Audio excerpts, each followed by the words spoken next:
Welcome, everyone, to a brand new episode of the Action Movie Guys podcast, episode 399. We're to the final film of the Nolan Batman franchise. We're to The Dark Knight Rises from 2012. I'm your host, Alex Figueroa. My co-host is Nate from Netflix Reviews. All right, Nate, how many times have you seen this in the theater? I saw, Rises. How many times? It was more than once. I know that. This was the one that I did not go to the midnight screening for. I distinctly remember it sold out in really fast. And this was before there was unlimited plans. So you had to go to Fandango and buy your ticket in advance. Sold out. I saw this first show on Friday morning in IMAX, big IMAX. And then I think I saw it 2 more times. I think I saw this one 3 times at the theater. So I did go back. Full spoiler. I was a huge fan of this movie when it came out. And this is my first time watching it in a while, but I liked this one more than a lot of other people seem to. So we'll see if it holds up, but I saw this one 3 times at the theater. I did not see this one in the theater. It's funny because back then I was very I hate Christian Bale Batman. I was I'm not going to sit through his voice for another 2 hours and 45 minutes. I was this shit ain't happening. Then I was kind of annoyed it was Bane. I was man, out of all of these people, they picked Bane. So I didn't go. I didn't see it until the 4K came out. And I was just it's not as bad. I still prefer Begins. Dark Knight, I felt was kind of two movies in one. So I was I think Begins is the best one. So I haven't seen the joint in a long time. And let me just tell you, my mind has changed. I'll just tell you that. My mind has changed. After doing this rewatch, my mind has changed. Excited Things that I never noticed before. I guess the older you are, you pay attention more. It's a fact. And I was just wow, this is very interesting. We went down this route. So listen, this movie came out when I was 25. And now I'm watching it at 37. It's a different movie. Different movie. So tone, themed. I was holy hell. But with that said, all right, let's go to some financials here, because what is interesting about these Batman movies, right? Batman was created here, right? In the United States of America. And the movie does not do as well domestically. When you look at these numbers, it's at $448 million, which is not bad. It's not nothing to sniff at.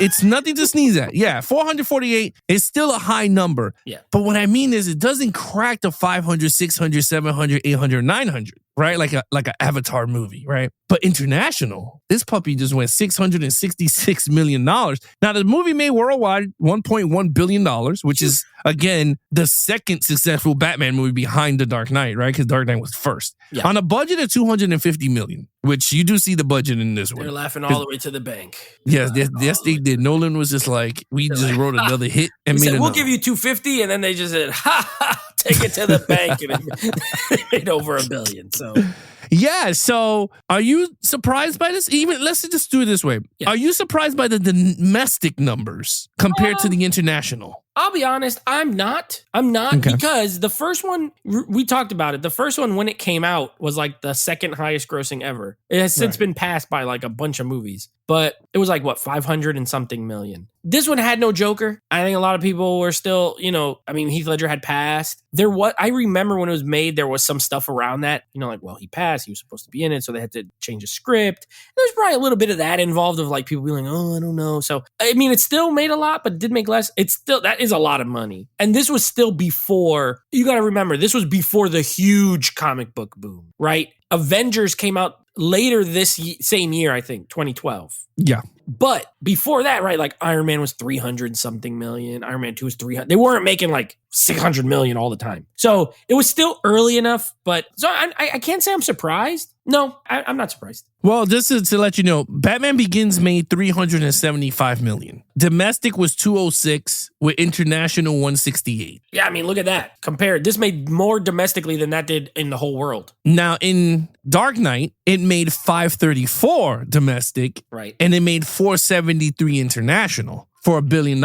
And then on the last one. So if you really look at it, I think there's a reason why there's always Joker and Batman, because people like Joker versus Batman. And again, I know a lot of people do get tired of it. Yeah, here I think Joker and Batman is the two main villains. And I think this is why I feel why The Dark Knight Rises didn't do as good in domestic, because I think you're right. I think people were well, the Heath Ledger Joker this storyline looked like it fits that Joker more than what a Bane is. But we're going to talk about that in a few seconds on it. But all right, Nate, what did the critics and audience think about this movie? They're very good. I got to tell you, this got to be one of the highest trilogies we've done. This is like Star Wars level. Freaking every one of them is. This one has the lowest critic score out of all three of them, and it's 87%. It's 87. Wow. That's the lowest. So this is a -7 from the last movie, which was at a 94. The audience score for the first two was 94. This one, it's a 90. So yeah, it has the lowest reviews of the three, and yet the lowest reviews are 87 and 90%. So it's pretty good. It is good. You can't go wrong if if the critics are above 80 and the audience is above 90, then it's a successful movie, regardless of how you feel at the end of the day. It looked like the movie was well made, people enjoyed it, and it was rewatchable, right? Yes. All right, so before we get into this review, let's get right into the Bane, right? Because a lot of people don't know what Bane is about, what is his abilities, and I wanted to do this pretty quick. I mean, we all know what Joker was, right? Yeah. He's a mobster, got thrown in the pit of acid, became crazy, and became the villain of all villains. This is the attribute of Bane, okay? This is DC comic book powers. Yeah. Okay. And I always tell people, when you watch these superhero movies, read a little bit of what their powers is and then watch the movie and see if the writers kept the authenticity of the character in these movies. Yep. I'm going to tell you, after reading this, Christopher Nolan and Jonathan Nolan did a great job taking his strength and putting it into this movie. And I'll say kudos to them. Yeah. But anyway, Bane is an international super criminal who uses his intellect and immersive strength enhanced by a drug called Venom, which in this movie, it's not no Venom drug. He has a breathing respirator. It has drug, but they don't go into the Venom thing. No, they don't. They don't. In his furious and violent pursuit for power, he once set his sight on Gotham City, making him an enemy of Batman. So that is his powers, that is his mindset. And what I gotta say, when I was younger, before I said, I ain't watching Bane. Bane is this big dumbass that I kept comparing him to the Batman Robin. Yeah, boom. They ruined Bane. That's the problem. They did. And I think it cemented in my mind going, this dude ain't no mastermind. He's like a dumbass. But no, Christopher Nolan, Jonathan Nolan did their research on the character, took what made him irrelevant into a real world situation and went, I think we got our villain that not many people will know, but could work for this storyline. And now we're going to tell you guys if it did. So starting off, lead character here returning. All right, we got Michael Caine as Alfred Pennyworth, which is not throughout the movie a lot. Yeah. He's here and there. Yeah. We got an aging Batman, which is Christian Bale, right? He's back as Bruce Wayne in The Dark Knight. Now, I'll let you go with Selena Kyle because she is good and bad. So she's a bad guy who ends up helping him. Yeah, so which we'll leave her in villain, but we'll explain that part. I think she should stay in villains. Though. All right, so go ahead, take it away. All right, you're right. We get Christian Bale with a cane. He's a crippled, from all his years of Batmaning. Makes sense. I gotta say, I think you will agree with this. Christopher Nolan, especially because it's his movies, his trilogy, these things are tight, dude. Especially watching them all together. Everything makes sense. Everything makes sense. Like how he is in the first movie to the second movie and how he is in the second movie to this movie, right? This movie opens with the Harvey Dent thing, with Gordon leaving a speech about how great Harvey Dent was. And you could tell that was right at the end of the first. And now we flash forward a few years, right? And he's like a recluse. He's rebuilt. Wayne Manor is now rebuilt. So he's not living in the high rise anymore. And he's a recluse. And he said he was going to be, right? Because he's basically a fugitive as Batman. And then as Bruce Wayne, he's jacked up. You do all this crime fighting and jumping off of buildings and falling off of... I love that they didn't just be like, no, he's like unkillable. He's a Superman. He can take off. No, he got to get this robot knee thing. I love that little machine that like helps his knee. His Stone Cold Steve Austin leg brace. I love all that. I love the return, like he's like, damn, I gotta come out of retirement for this one. It's gotta happen. And I love the whole stuff with him and Alfred being like, no, man, you're gonna die because you can't do it anymore. It's like, I don't care. I'll die then. And I gave him a 5. I gave him a 5 in the first movie. I gave him a 5 in the second movie. This is a full arc. He gets a whole entire arc here. And I love at the end that he's really retired. He's like in Italy or whatever with a hot chick, drinking coffee. Alfred, the little nod. I will say though, we should add to Heroes 2 here is Joseph Gordon-Levitt as the police officer, because Gordon is back. I like the way they use him, where he's still an ally, but I like the scene where he's like, your hands look pretty dirty to me, because he went along with this whole lie, Harvey Dent being an amazing guy, when really he ended up being a murderer who's running around killing people. You know what I mean? Yeah. And these characters are complex. They're very well written. They're shades of gray. No one is like all good and all bad. He is. Gordon-Levitt is. He's by the book cop. I liked him in this. I think the Robin thing, I remember people being like, oh, his name is Robin. I don't care. It's not a big deal. You get the gist. And he eventually gets to the Batcave. I feel like he might become like a Nightwing version or something like that. You know what I mean? Like in this universe.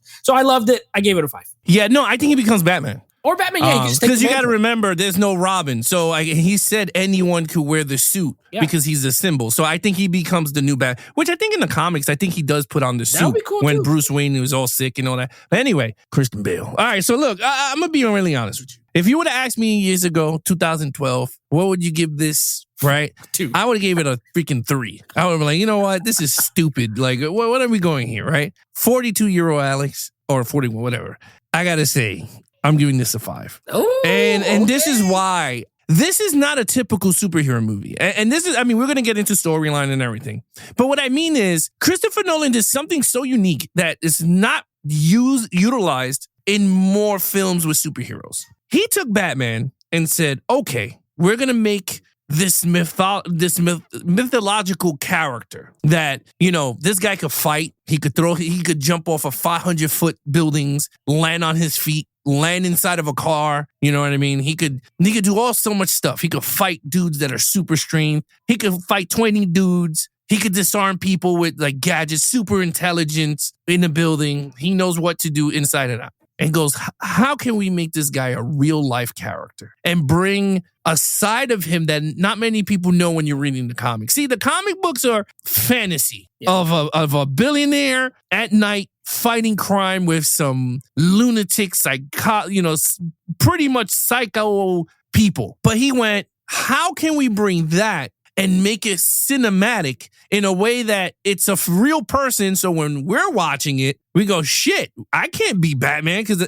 this thing takes a toll. Whereas if we read the comic books, I go, man, I could be Batman. I could lift up 500 pounds. Do it. By the time you hit 50, there's no way you could do this. And this movie is pure genius. And when I was watching it, I was like, man, I'm starting to now realize Bruce Wayne, this movie took 10 years after Dark Knight, what happened. So 10 years.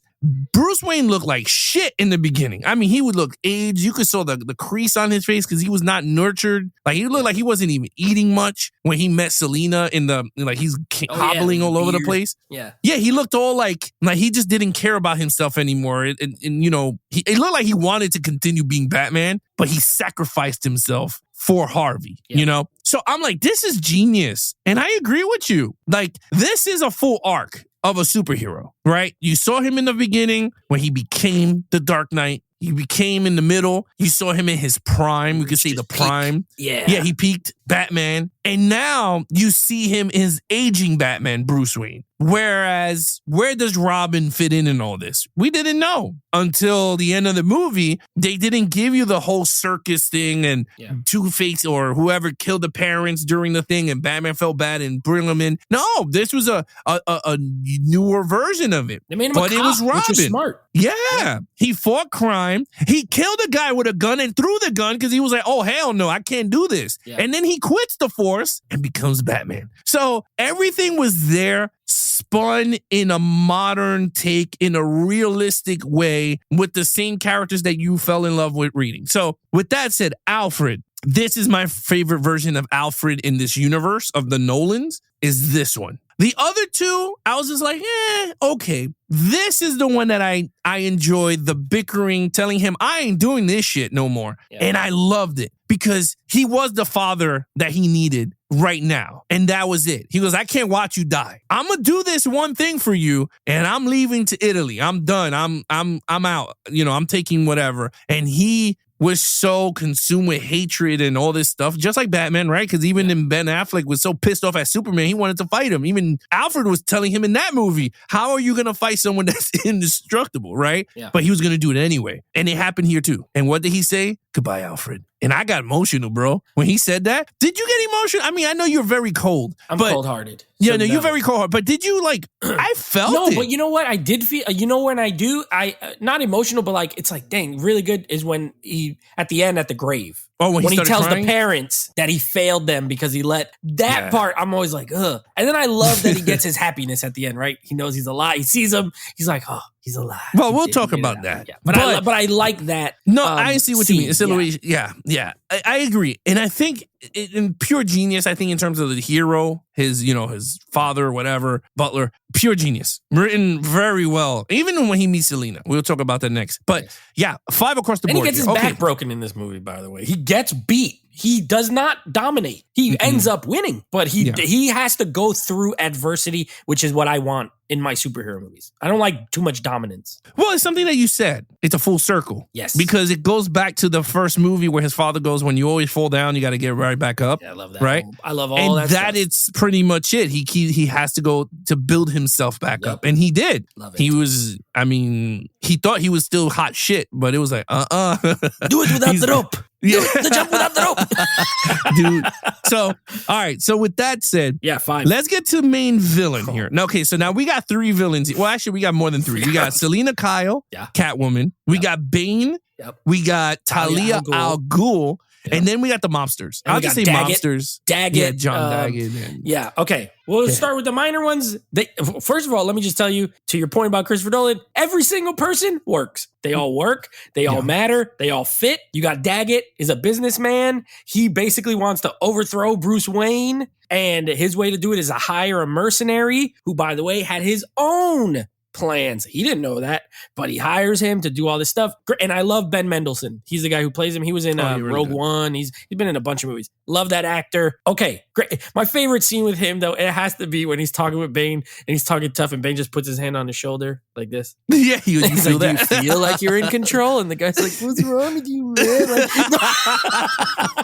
it cracks me up every single time. So I like him. He's minor, but I like him. Talia, besides her death scene, which is one of the worst dying scenes in all of movies. Marion Cotillard is an Oscar winner. She's a great actress, gorgeous. I like the reveal because the whole movie they make you think Bane is the son and it's actually a daughter and it's her. I kind of like that. And I'm cool with it. I'm cool with it. She doesn't feel like the most important. There's a bit, Bane is kind of the titan of this movie. So, but that's her friend. They were in cahoots the whole time. They used Daggett's money to get into where they needed to go and all this kind of stuff. Selina Kyle. First of all, I love Anne Hathaway. I don't care.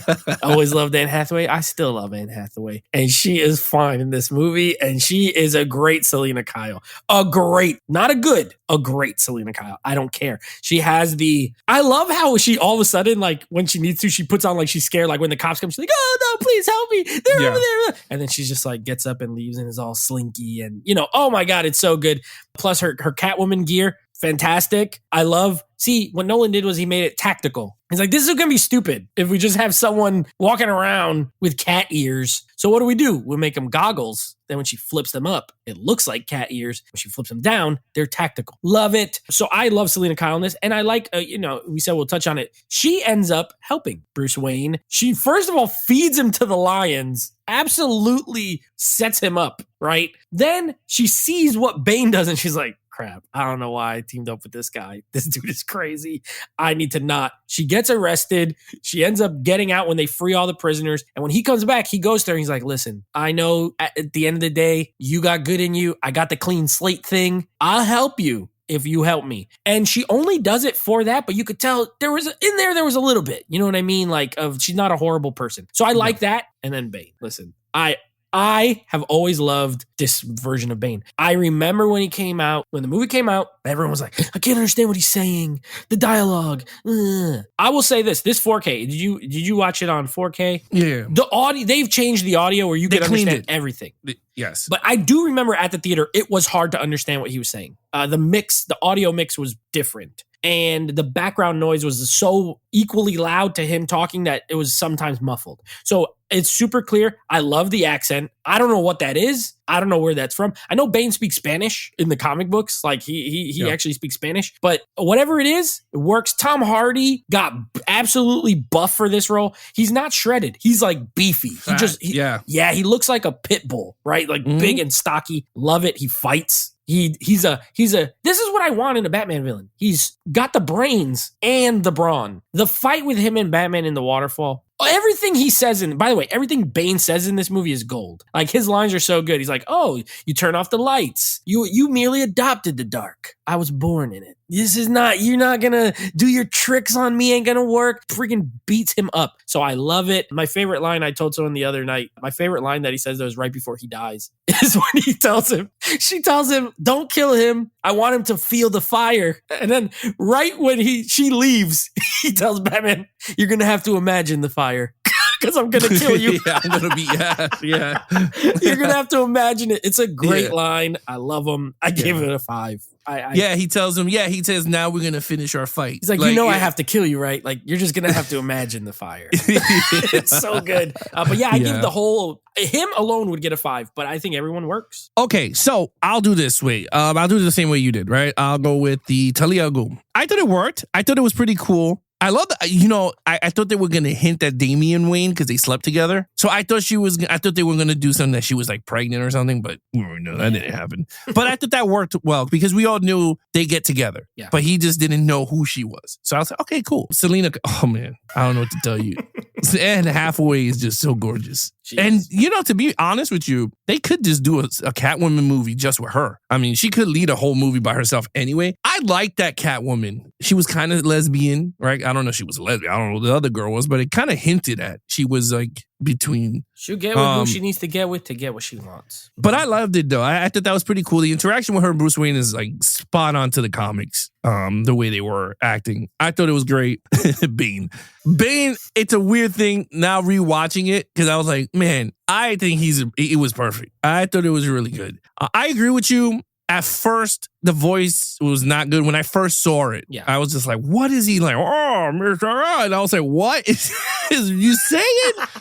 So, but they did clean it up when I watched it last night. I was like, oh, damn, I could hear him clear as day. And I thought everything he said was so poetic. I mean, it was genius. He was from the League of Assassins. Ra's al Ghul taught him. Batman, so it's kind of the same. I will say this, the fight between them two was kind of whack. I will say it is an aging Batman versus faster, stronger brawler in terms of Bane. But again, I'll talk about it in action. But I wasn't too thrilled with those fights. I do agree with you. In the sewer was very well done. Yeah. But when they go outside, I was not. It was second fight. Yeah, when they go when they're in City Hall. Snow. Yes, that we'll talk about. But I thought that was good. Yeah, Bane, I thought everything was cool. I love when he's standing there and the kid is singing. He goes, wow, he has a lovely voice. I love that part too. What a lovely voice. He's going to freaking blow up the place. Yeah.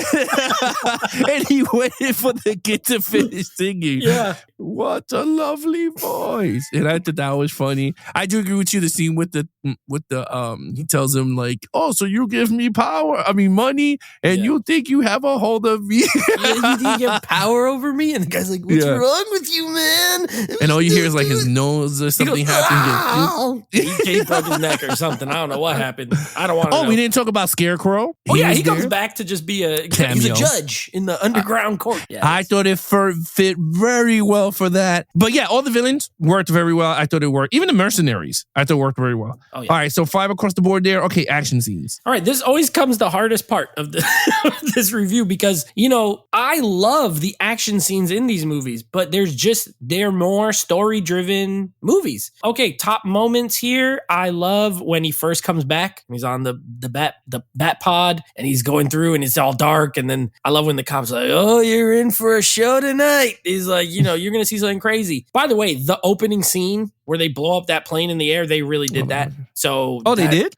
Yes, they did. Oh, wow. They did. Okay. That's why it doesn't look CGI because it's real. If you notice, they're flying over like nothing. it just looks like wilderness or like just grass below, because obviously they're gonna knock stuff's gonna be falling. But yeah, they blew the wings off of that other plane. It was like an old plane anyway. So that whole scene was done practical, and it looks incredible because of it. Also, tons shot in IMAX here again. They look amazing. But that opening scene is great. Then you have the fight in the sewer. I love it. I agree. It's not like super long, but I love the dialogue between them, and I love that there's no music. They're just fighting. You just hear all the hits and the punches, and Bane telling him like every single thing he does is like, that ain't gonna work, that ain't gonna work, that ain't gonna work, that ain't gonna work. And then he breaks his back, which is an iconic comic book, like scene. So Nolan, he snuck these things in where he's like, you know what? Yeah, it's more real world, but let's stick in some comic book references that the Batman fans will get. So you have that fight. You do have the Catwoman and Batman fight on the roof. Pretty short, but pretty cool at night when all the guys are going there doing the martial arts. No guns. And she's like, there's no fun. Like, I want to shoot them. So that was cool. You have but again, his intro scene on the Bat, I love it. It's all dark. He's going. And then he does the thing with the tires and they roll. Looks awesome. Then he comes out with the bat wing. And that was a moment I remember at the theater where people were like, oh, shoot. Like, he just comes flying out. So there's a lot. Then you do have like the later on scene where they fight again and the escape scene. I still gave it a 4 because there's, as good as it is and as well as it's shot, it's still not like, there's nothing in here that's insane. There's no moment where it's like, oh my gosh, mind blowing. It's more like, dang, that was good and that was good. I wish it was longer. I wish it was a little bit more. So yeah, the second fight, I'll agree with you. It's not over. I wish it was better, but I will say I love the beginning of it. It's like a wrestling match, like a WWE. Like Bane sees him and Batman is working his way through and they see each other. He's like, we're going to fight again. And Bane's like, bro, I broke your back. And Batman's like, I don't care. I'm going to fight you. I love that moment. I also like when Bane is punching that pillar and it's just breaking. Like, you see how strong he is. Yeah. But the fight overall, I agree with you. Not the best. So I gave it a 4. Yeah, everything you said, I agree. I think this, again, I said it throughout this whole entire trilogy. Nolan is not best known for action. He's not. He could set it up very well. And I think it looks very well. Yeah. But the execution, I mean, there was a lot of scenes that I would have been like, let's just do it again and figure this part out. But I do agree with you. I feel like the first time he fights Bane, it's a good fight. When Selena Kyle does her stuff, amazing. I was like, oh, it looks just like Catwoman. Cool. When they fight in the roof, cool. When they go to the streets and there's all the police versus the mercenaries and all that looks horrible. And it looks horrible now when you rewatch it. I was just like, this don't look good. There's some dudes in the corner you can see that they're not even hitting each other. Like, it's just weird. And then when Batman fights Bane again, I didn't like the fight. It was just more punching. He didn't do more martial arts where, try to kick or nothing. It was just more punch. But then again, age, he's old, his body's all beat up. So I kind of understand now watching it again why he didn't go to most of the martial arts. But I don't know. I just felt like it wasn't as cinematic as you wanted it to be, right? Him using the gadgets again where he said, oh, he knows the tactics, but he could have did something different, like a flashbang or something. But it's cool. He knocked the respirator out, all that stuff.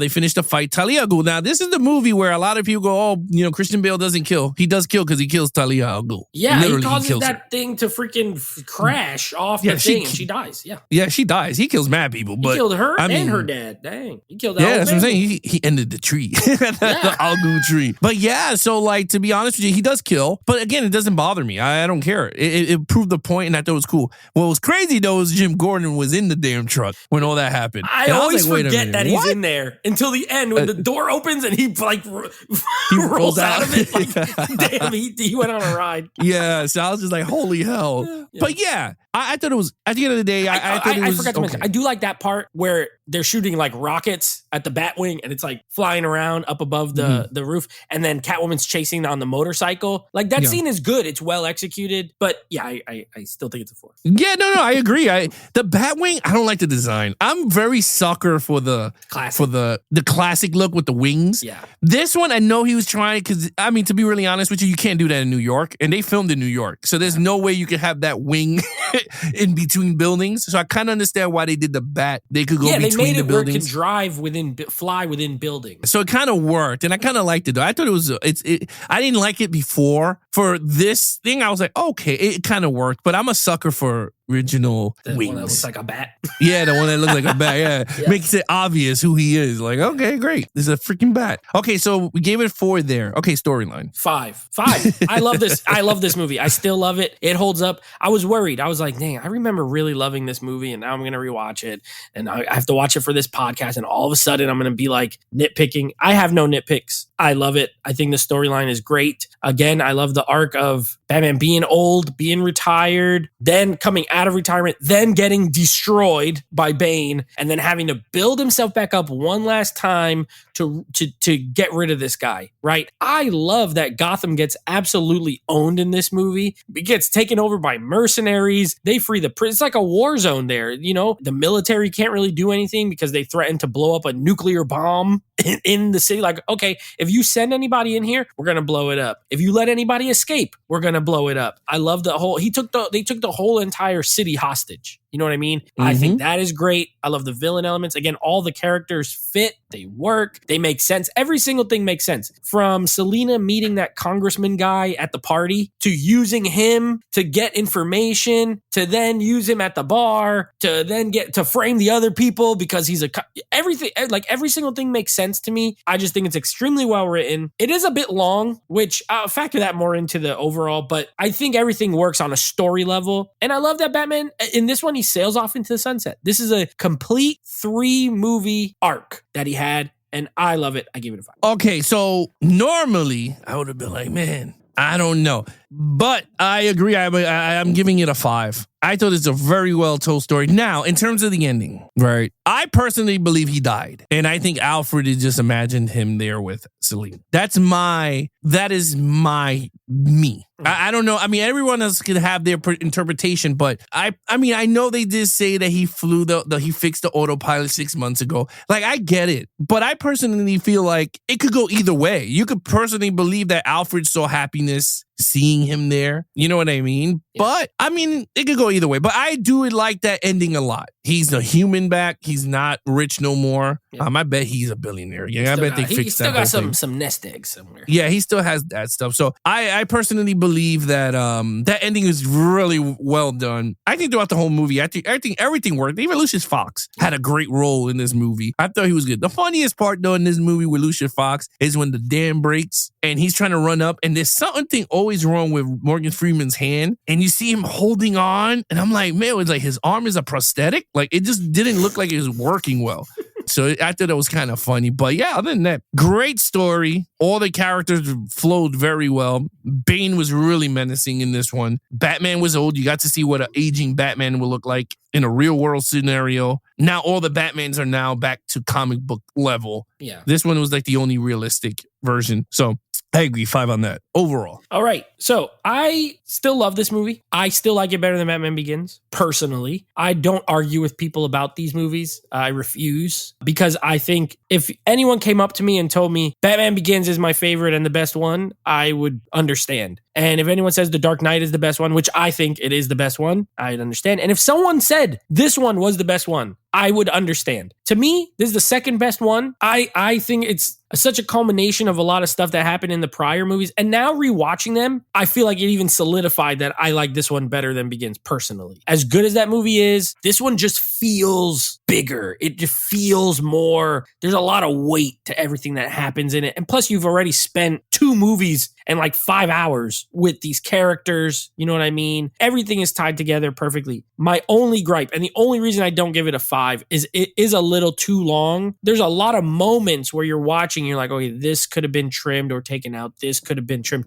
And that's not a knock on the story. I still think the story is perfectly told. It's almost like there's too much detail, right? Like they did it so good that they almost put too much in, and they could have just trimmed a little bit. Also, oh, by the way, forgot to say, because this goes in the overall, the score in this movie, I absolutely love the music in this movie. Hans Zimmer knocks it out the park. A lot of drums. I have one of them on my Apple Music. There's a track, the one at the beginning when they're blowing up the plane. I absolutely love that track. It's just like drums, boom, boom, boom, boom, boom, like a lot of drums. Fantastic, great score, great cinematography. I do give it a 4.5 out of 5. I do take off a half point, because if this thing was like maybe 15 minutes shorter, I think it would be perfect 5 out of 5. So I gave it a 4.5. Yeah, I gave it a 4. I don't think it's a perfect movie. It's funny because that Dark Knight, I think I gave it a 5. I believe I did. You did. Let me look. Yeah. I did, right? Yeah. I think I gave it a 5. Yeah, I did. But I like this one better. Now watching it, right? I think this one is way better than Dark Knight. And I do understand people are going to talk about the Heath Ledger performance because that's what everyone talks about. And I know everyone likes the Two-Face, which I still believe he should have just been alive. But that's just me. I like this one way better. I feel like it was more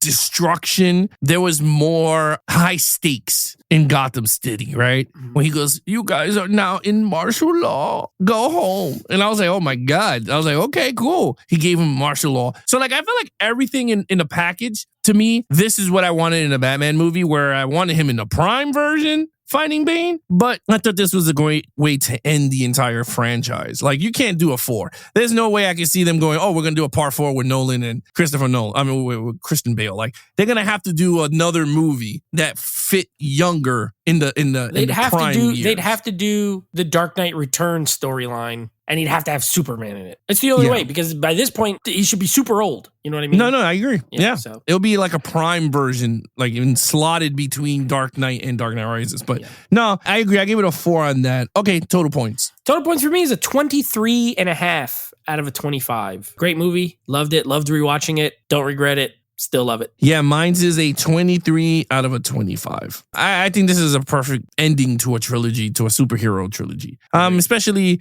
taking chances on making it into a real life scenario. So, yeah, 23 out of a 25. All right, Nate, what's coming out next? All right, next up, we are continuing on with our war movies, or, military-based action films, with a movie from this year. So we don't always get new movies on here, but this is a 2024 movie. It's called Land of Bad, starring Liam Hemsworth and Russell Crowe. We're going to be reviewing that one. And then, guess what? We're done with this franchise. It was only 3 movies. And we're moving on to another shorter franchise, which I'm excited about. We're going to get in and get out. We're doing some Mortal Kombat.